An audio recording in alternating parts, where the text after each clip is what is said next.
Let's begin with Pastor Tunde Bakare's statement a few days ago, where he said that he's under serious pressure to join ADC. I'm just going to read this from Punch newspaper, by the way. It says, "I'm not going to take part in ADC. The last time I knew about ADC was about a plane that crashed. I wish them well because we need a robust opposition. But you don't birth a child called APC and then try to kill it yourself.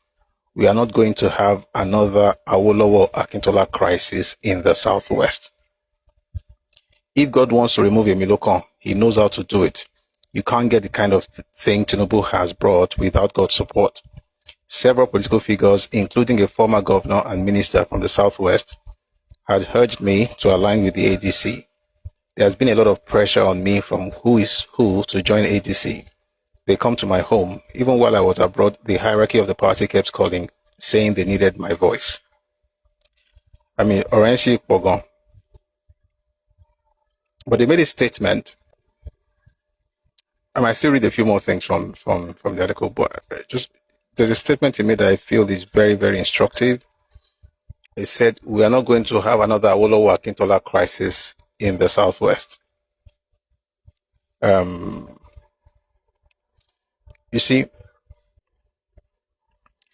when we have conversations and people say things like, "Why are you, discussing the past? Why are you talking about what happened in the past?"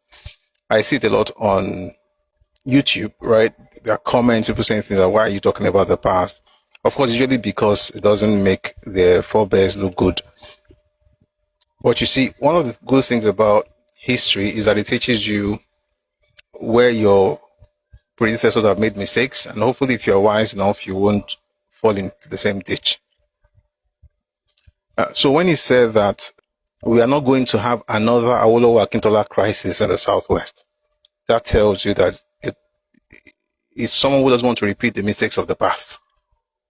Where you're like, I know more than this person, I know more than that person, before you know it, Operation Wete. But the important thing I'm trying to say is that we cannot afford to repeat the same mistakes over and over again. Okay? So like I said earlier, if you don't like the man, maybe just leave things be rather than constantly trying to be contrarian and fighting. And then at the end of the day, it affects us. And I'll tell you this, whatever affects Yoruba land affects everywhere else in this country. There are parts of this country, of course, we want peace everywhere in Nigeria, and may every region have peace. But I'll tell you this, there are parts of this country that if something happens, right, it will affect the people in that place. And that is it. And it is bad enough.